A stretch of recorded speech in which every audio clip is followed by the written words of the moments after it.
कर रहे हैं फाइवर प्लेटफॉर्म पे इस्तेमाल होने वाली डिफरेंट टर्म्स या jargon को। और आइए देखते हैं हमारी नेक्स्ट टर्म क्या है। तो डियर स्टूडेंट्स, अर्निंग क्लियरेंस से क्या मुराद है?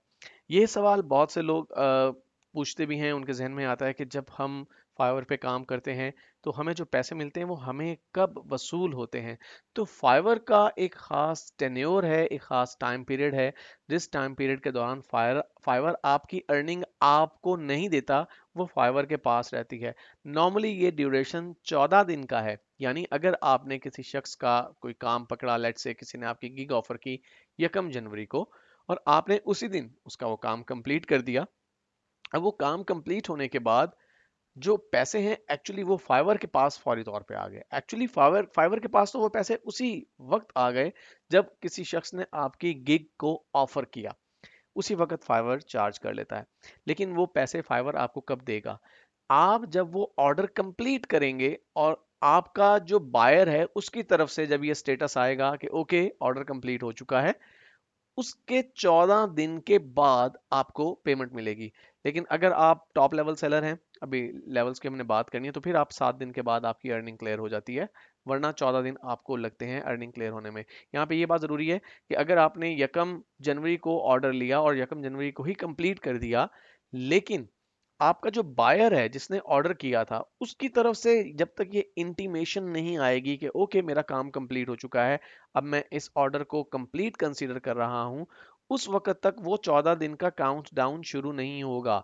3 दिन तक फाइवर वेट करेगा कि आपका जो क्लाइंट है जिसने आपसे काम करवाया है वो आपको आपके ऑर्डर को कंप्लीट कंसीडर कर दे। और अगर वो नहीं करता, किसी वजह से, हो सकता है कि वो शहर से बाहर गया हुआ है, कंप्यूटर से कनेक्टेड नहीं है, या उसके जहन से निकल गया कि मैंने कोई काम कहा था किसी को, और वो उसके जहन में ये बात नहीं रही कि मैंने उसको कंप्लीट भी मार्क करना है, तो 3 दिन के बाद फाइवर उस ऑर्डर को कंप्लीटेड कंसीडर करेगा। यानी 3 जनवरी को वो ऑर्डर कंप्लीटेड कंसीडर होगा, और उसके बाद फिर 14 दिन मजीद लगेंगे, उसके बाद आपकी अर्निंग क्लियर हो जाएगी और उसके बाद आप उसे विड्रॉ कर सकेंगे।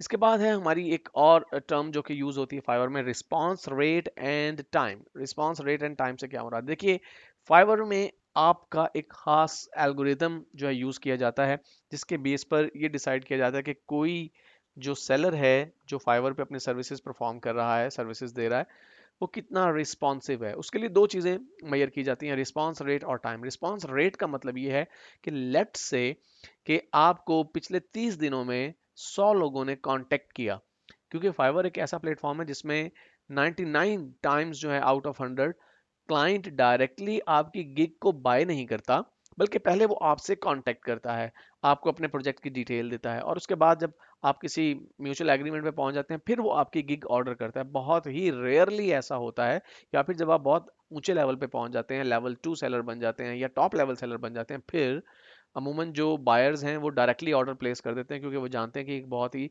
ऑथेंटिक किस्म का सेलर है, तो हमें कोई परेशानी नहीं होने वाली है। अदरवाइज आपकी पहले कम्युनिकेशन होती है। तो आपको जब कोई नया बायर कांटेक्ट करता है, मैसेज करता है, अगर 100 मैसेज आपको रिसीव हुए हैं 100 लोगों की तरफ से और आपने 100 के 100 लोगों का जवाब दिया, तो आपका रिस्पांस रेट है 100%।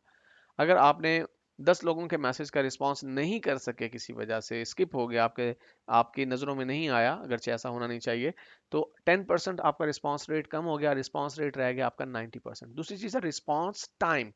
रिस्पांस टाइम ये है कि आपको जो मैसेज मसूल हुआ है, मिला है, उसके कितने टाइम के बाद आपने रिप्लाई किया है, इसे हम कहते हैं एवरेज रिस्पांस टाइम।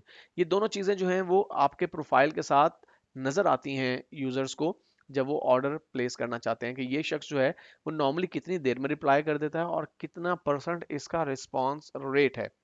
इसके बाद जो लास्ट टर्म हमने डिस्कस करनी है वो है completion and cancel rate. Completion and cancel rate basically आपके ऑर्डर से रिलेटेड है। अगर आपको पिछले 30 दिनों में, फॉर एग्जांपल 30 ऑर्डर्स वसूल हुए हैं और आपने 30 के 30 ऑर्डर कंप्लीट कर दिए हैं, तो आपका कंप्लीशन रेट है 100% और आपका कैंसलेशन रेट है 0%। कैंसलेशन रेट जो है वो मिनिमम होना चाहिए और आपका कंप्लीशन रेट जो है वो ज़्यादा से ज़्यादा होना चाहिए, तभी आपका जो प्रोफाइल है वो निखरता है, वो सामने आता है, आपकी गिग्स जो है वो ऊपर आना शुरू होती हैं। तो आपने कोशिश ये करनी है कि आप ऑर्डर लेने से पहले कंप्लीटली इस चीज़ को डिटरमिन कर लें कि क्या जो काम आप करने जा रहे हैं टाइम पॉइंट ऑफ व्यू से, बजट पॉइंट ऑफ व्यू से, आपके स्किल्स पॉइंट ऑफ व्यू से आपको सूट करता है या नहीं। अगर आप स्पेसिफिक टाइम में जो कि कस्टमर कह रहा है और उस स्पेसिफिक बजट के लिए वो काम कर सकते हैं आसानी के साथ, तो फिर आप उस प्रोजेक्ट को हाथ डालें, अदरवाइज आप पहले ही रिफ्यूज कर दीजिए। मैं बहुत ऑफन रिफ्यूज करता हूं प्रोजेक्ट्स को, खास तौर पे मैं इस चीज को भी देखता हूं कि जो मेरा क्लाइंट है उसका एटीट्यूड कैसा है जब वो मुझसे कम्युनिकेट कर रहा है। हो सकता है कि आप लोग जो हैं वो बहुत ज़्यादा विलिंग हो काम लेने के लिए, बहुत से लोग ऐसे होते हैं जो क्लाइंट के नखरे बहुत ज़्यादा उठाते हैं, लेकिन बहुत से लोग जो है वो शायद इस कंडीशन में नहीं होते कि उनकी मजबूरी हो कि फाइवर पे काम करना ज़रूरी है। मसलन मैं फाइवर को एक सेकेंडरी, बल्कि आप कहें कि थर्ड प्लेस के ऊपर रखता हूँ अर्निंग के पॉइंट ऑफ व्यू से। मेरे लिए ये हरगिज हरगिज मेन स्ट्रीम इनकम नहीं है। मेरा एक जो है वो एक बहुत अच्छा प्रोफेशन है, गवर्नमेंट जॉब है।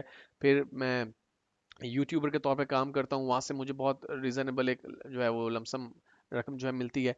तो मुझे फाइवर मेरे लिए थर्ड प्लेस के ऊपर आता है, इसलिए मैं बहुत ही सिलेक्टेड जो कस्टमर्स होते हैं उनके साथ काम करना पसंद करता हूँ। अगर किसी कस्टमर की बातचीत के अंदाज से मुझे लगे कि ये मुझे आगे चलकर तंग करने वाला है, ये मुझे बुरा फीडबैक देगा या मुझे तंग करेगा, तो मैं शुरू में ही रिफ्यूज कर देता हूँ। इस तरह से हमारा कैंसलेशन रेट बढ़ता नहीं है। अगरचे मैं फाइवर को फुल टाइम अर्निंग के लिए यूज नहीं कर रहा, बट स्टिल मेरी कोशिश ये है कि मेरा जो प्रोफाइल है वो ज़रा बेहतर नज़र आए, क्योंकि फ्यूचर के अंदर हो सकता है कि कभी किसी मौके के ऊपर मुझे फाइवर के ऊपर अर्निंग के लिए इसे मेन स्ट्रीम इनकम के तौर पे शायद यूज़ करना पड़े। तो ये कुछ टर्म्स थी जो कि हमें डिस्कस करना ज़रूरी थी इससे पहले कि हम फाइवर के ऊपर अपना अकाउंट क्रिएट करते। तो अब हम फाइवर को काफ़ी हद तक अंडरस्टैंड कर चुके हैं टर्म्स के पॉइंट ऑफ व्यू से, लेकिन और भी बहुत सी चीज़ें हैं फाइवर के अंदर जो कि समझने वाली हैं। जैसे कि हमें फाइवर के लेवल सिस्टम को समझना है, हमें ये भी देखना है कि हम कितनी अर्निंग कर सकते हैं फाइवर के ऊपर। तो इस चैप्टर में हमें मजीद बहुत कुछ सीखना है, नेक्स्ट वीडियो में देखते हैं।